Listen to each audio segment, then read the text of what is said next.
Hello, hello, and welcome back to the Dog Lady Podcast. I'm Connie, and you are here in episode 3.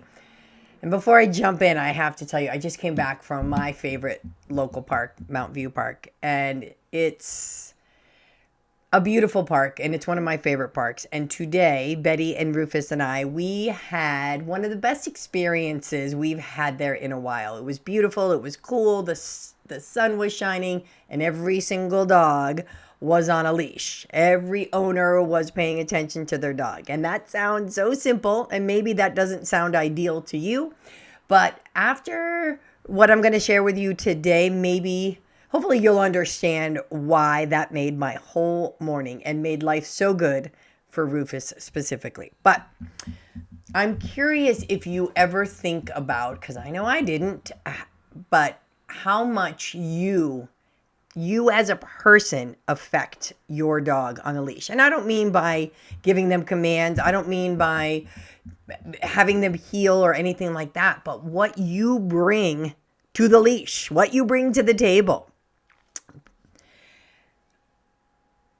After a lot of years of living with dogs, being around dogs, and now diving into learning even more about the intricacies of how dogs learn and how to train dogs,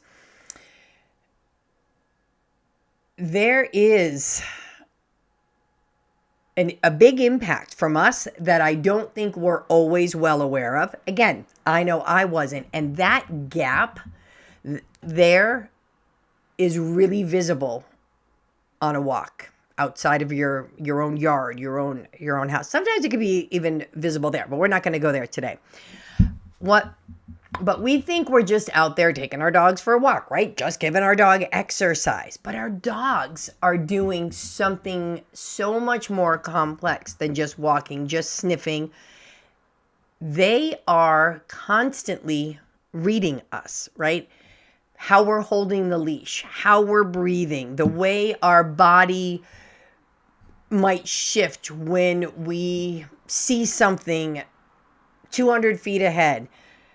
And they're doing that constantly.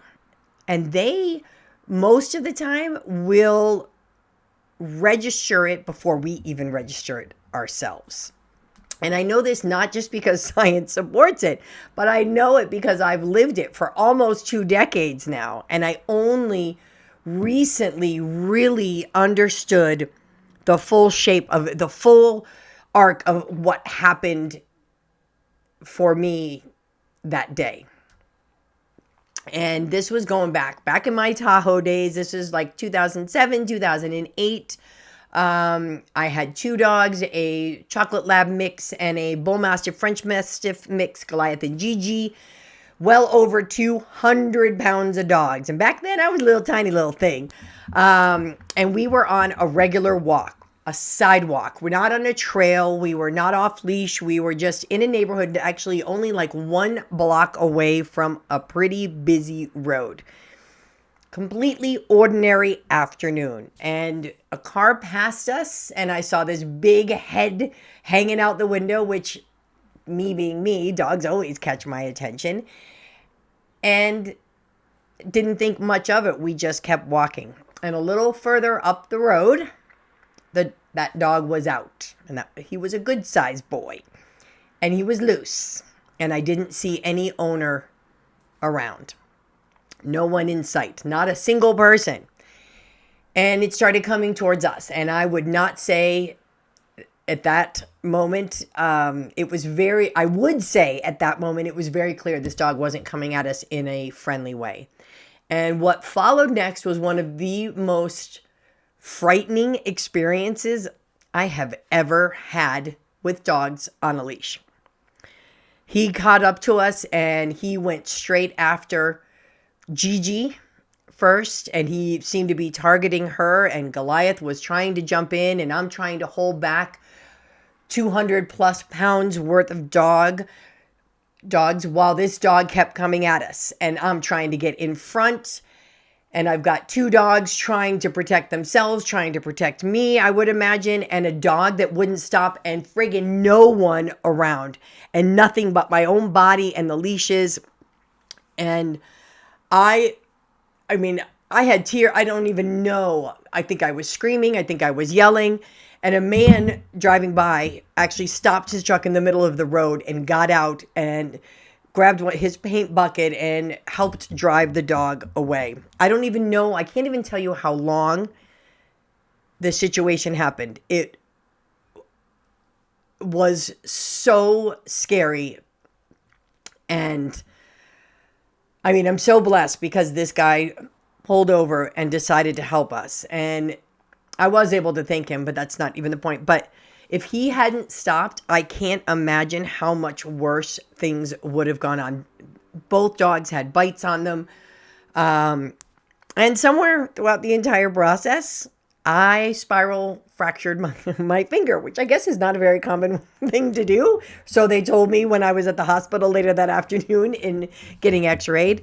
I ended up having to have surgery, have pins put on it. You can see it. It's still never been completely straight since. And that was a big deal, right? The emergency room and then having to schedule surgery. But I will tell you this, the bigger deal was what changed that had nothing to do with that injury. I was petrified to walk my dogs, my own dogs again.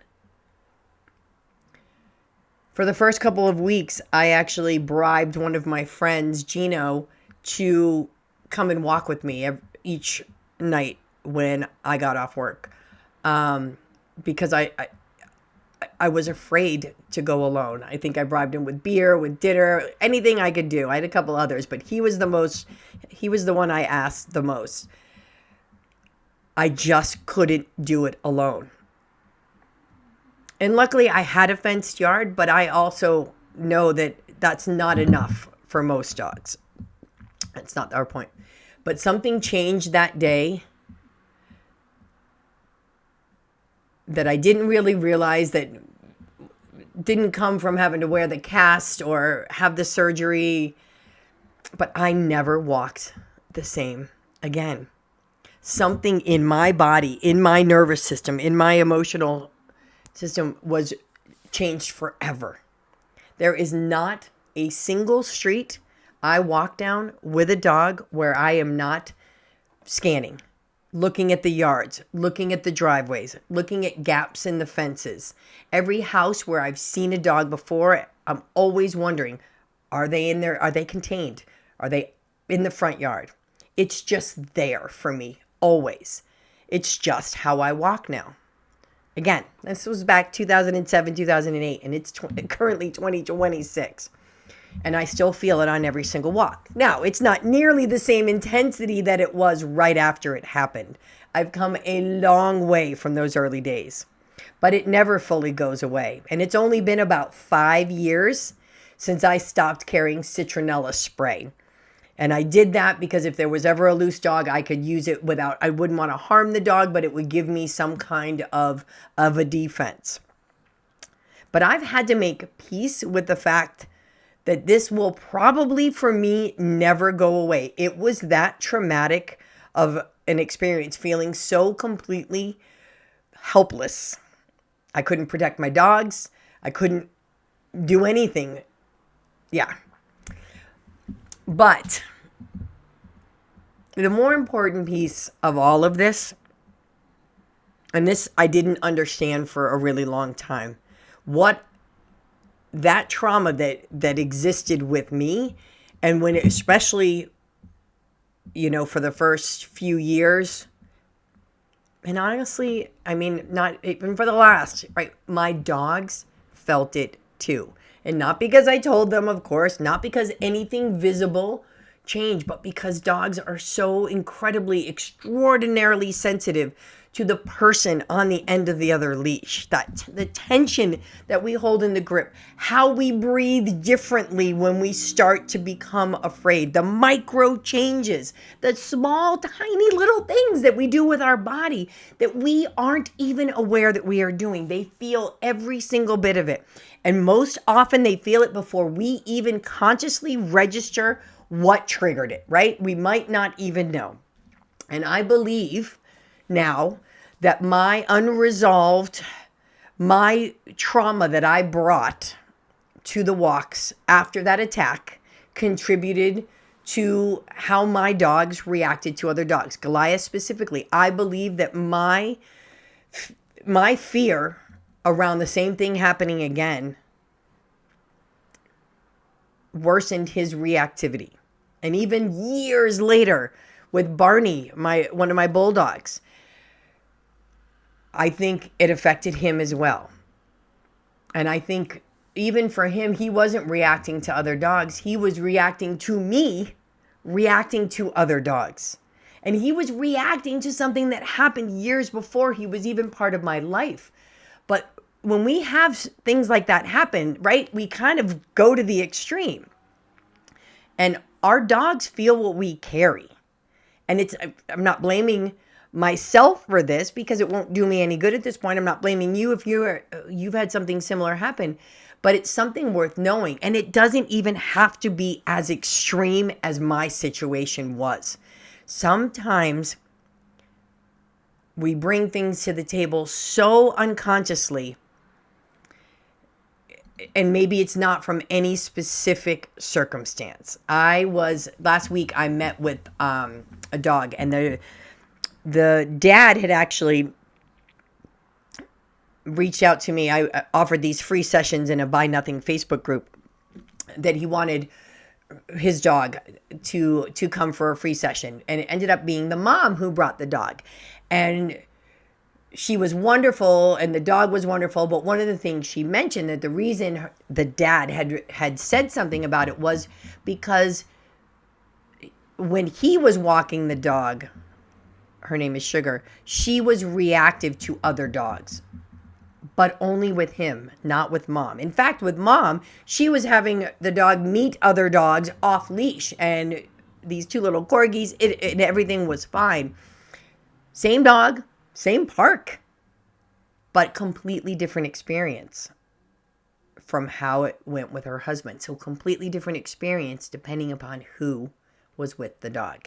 That's not a coincidence, you guys. That is that dog, your dog, any dog, telling you exactly what it's picking up from you. If you have ever had a moment where your dog seemed to react out of nowhere before anything even happened, you might want to think back to where you were at, right? What was going on for you? What were you maybe anticipating? What did you notice?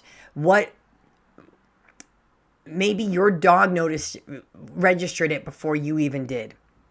Something that helps me now is just doing a check-in with myself, right? Before I even pick up the leash. Like today when we got to the park, as I got the stroller out for Betty and I got the two dogs out, it's taking a couple deep breaths, right? And it's just like, okay, here we are at the park. It's going to be a great experience. What am I bringing to this walk? I am bringing that we are just going to have a great time. And that might seem kind of woo-woo, but for me, that's what works. It might sound silly. It might sound simple, but it helps ground me with where I am right then and there. Am I ever going to be able to let go of that fear? I don't know.